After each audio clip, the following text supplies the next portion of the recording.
बिहार में बड़ा उल्लास मचा, 1 लाख नौकरियां बांट दी गई। तो क्या कुछ नौजवानों के चेहरे पर वो मुस्कान आ रही है? वो तो एक तरीके से ऊँट के मुंह में जीरा के समान है।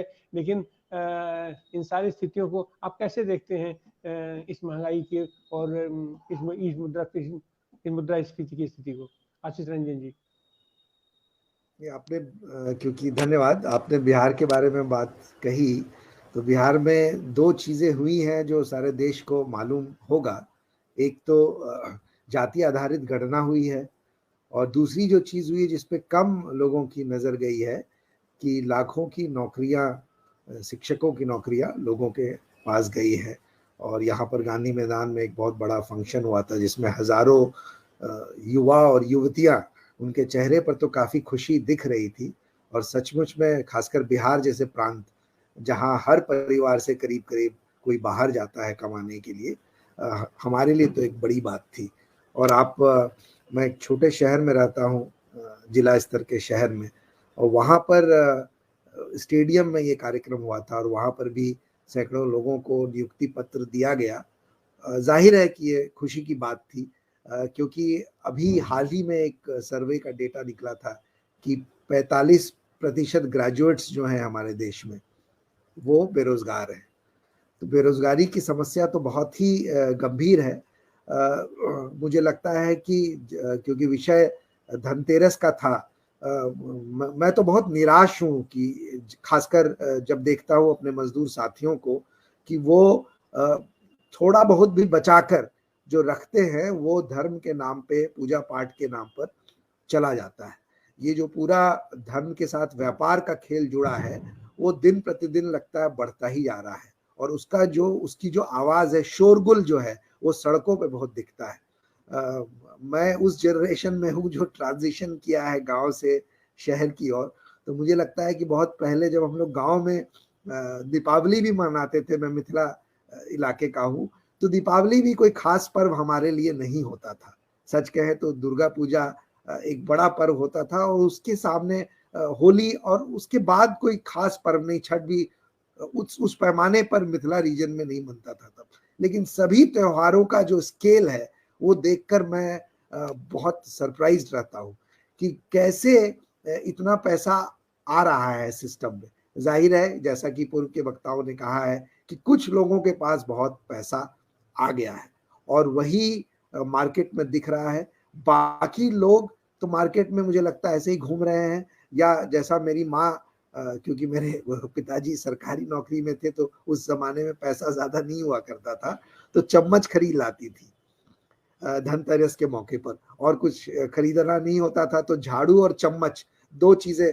तो मैं भी आज निकला था बाहर, तो मैंने देखा कि बहुत सारे लोग जो है वो चम्मच ज्यादा खरीद रहे हैं, और सोने और चांदी की दुकान पे तो भीड़ मैंने एकदम ही नहीं देखी। संकेत यह है कि हमारी अर्थव्यवस्था और हमारे लोगों की अर्थव्यवस्था अच्छी नहीं है, और ये आंकड़ों से भी साबित होता है। इनकम टैक्स के भी जो आंकड़े आए हैं, उसका विश्लेषण आया है, उससे भी साबित हो रहा है कि जो इनकम टैक्स फाइल भी कर रहे हैं, उसका जो बॉटम 25% है, उसकी आमदनी, रियल आमदनी घटी है। ये भी विश्लेषण पिछले एक दशकों का आ गया है। अब जितना भी विश्लेषण कर ले, ये साबित हो चुका है कि भारतीय अर्थव्यवस्था, खासकर 2014 के बाद जब से भाजपा की सरकार आई है, तो ये आवारा पूंजीवाद या क्रोनी कैपिटलिज्म की मदद से जो पूंजीवाद व्यवस्था की विकृतियां हैं, वो और भी सामने आकर दिख रही हैं। इसलिए इन्हें रेवड़ियां बांटनी पड़ रही है। ये रेवड़ियां नहीं है, मैं इसको रेवड़ियां नहीं मानता हूं। ये तो अधिकार है लोगों का कि वो उन्हें खाने को मिले, ठीक उन्हें रहने को मिले, कपड़ा मिले, ये तो उनका अधिकार है, जन्मसिद्ध अधिकार है। लेकिन जो सरकार ये मानती है कि ये सब चीजें रेवड़ियां हैं, वो इसे बांटने को बाध्य हो जाए, इससे बड़ा सबूत क्या हो सकता है कि हमारी अर्थव्यवस्था खराब चल रही है और हमारे देश के लोग भूखे हैं। और ये आपको ग्लोबल हंगर इंडेक्स में भी 2013-14 में 99 था, अब 111 हो गया है। इस पर उपहास, इस आंकड़े को सीरियसली लेने की बजाय उपहास किया जा रहा है। स्मृति ईरानी का आपने बयान सुना ही होगा, किस भद्दे ढंग से हमारी गरीबी का मजाक बनाया जा रहा है, ये रोमन साम्राज्य की याद दिलाता है।